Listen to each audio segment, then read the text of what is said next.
Hey, how's it going? I thought that I would just share some insights from some books that I'm reading at the moment, and hopefully there might be something interesting in there for you. A couple of the books I'm reading is Atomic Habits. Just started reading that yesterday. And this one's really interesting. Utopia for Realists. And I think those are probably the ones that I'm going to talk about today. What I want to share from Atomic Habits is that it can be more powerful to be process-oriented rather than goal-oriented. But basically, what this means is not necessarily that you don't have a goal or a desired outcome, but it basically means you don't judge your you don't judge your day based on like a direct outcome. Like, can I see tangibly that this moved me towards my goal, if that makes sense?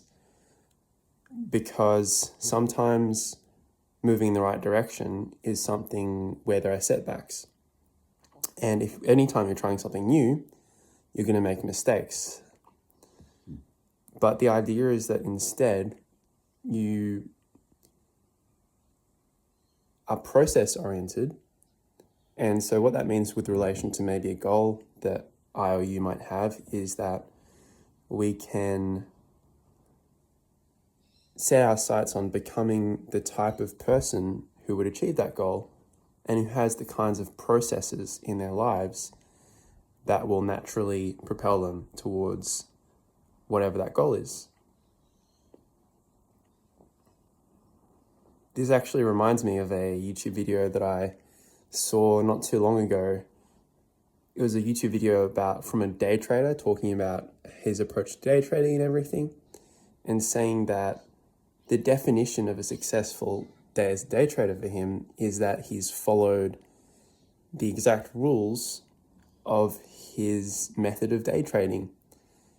And he said that it can be a big trap to be too outcome dependent, I guess.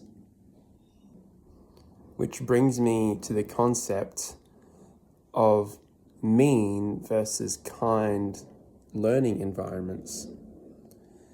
So basically, a mean learning environment is kind of an environment where the gratification is more delayed, and a kind learning environment is an environment that immediately rewards the actions that it will produce success. An example of a kind learning environment is like golf would be a relatively kind learning environment because you very quickly get feedback on how your actions and the tweaks that you make resulted in a desired outcome. However, other learning environments can be quite unkind. And sometimes it's merely because of the complexity of factors that are involved. And other times it can even be because of conflicting worldviews. For example, when you're being raised by your parents, because of their worldview and the way they see things, they may punish certain things which are actually moving you in the direction of who you would like to be. Or sometimes it might just be like a selfish thing that someone else might have, like, or just it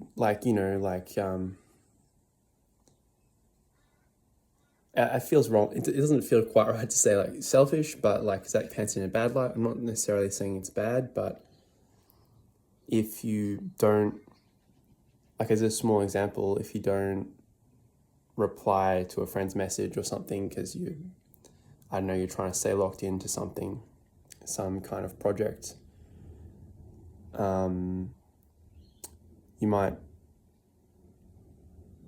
or if you stop going to certain events or things like that, you can effectively get like punished for that, but it may overall be a good thing, but it takes a long time for the results to show. So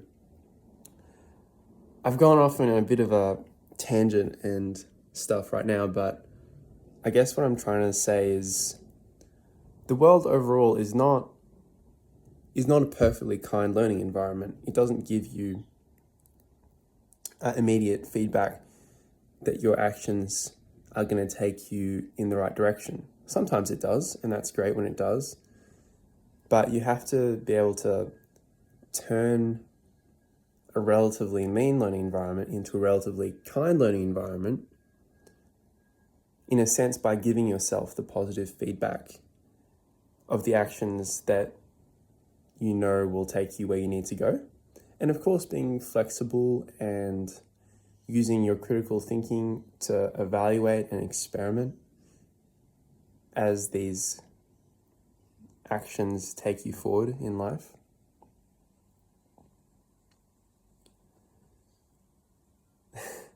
So yeah, that was a little bit on being process oriented.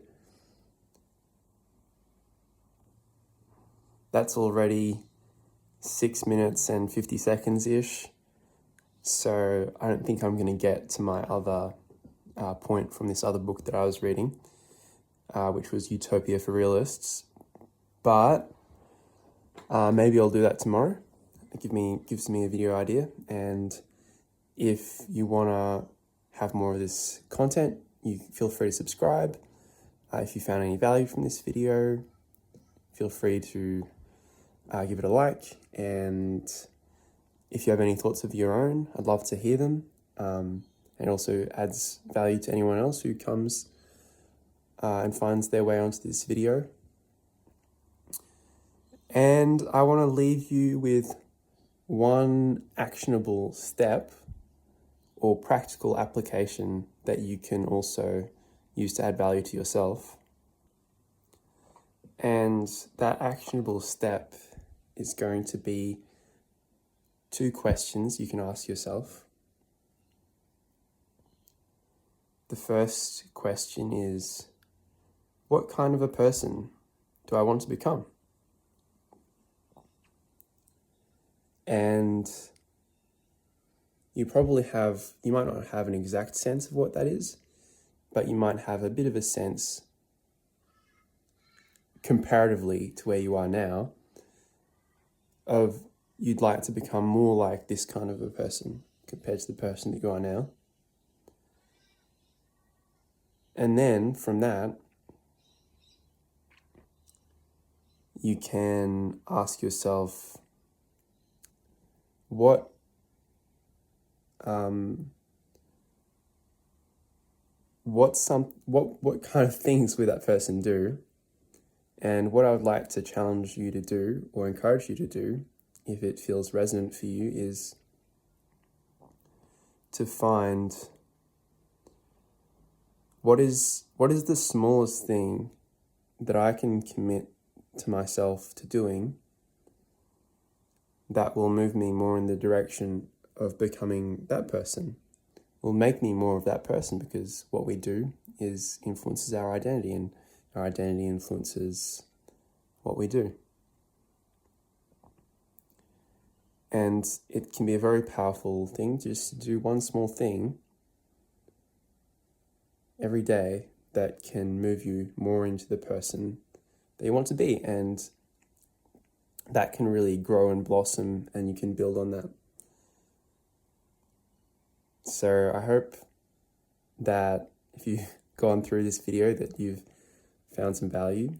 If you want to reflect more on the questions I just gave you, feel free to pause the video and, get out a journal. It's always great to get value directly in the best way as soon as possible. And apart from that, hope to see you again. Bye.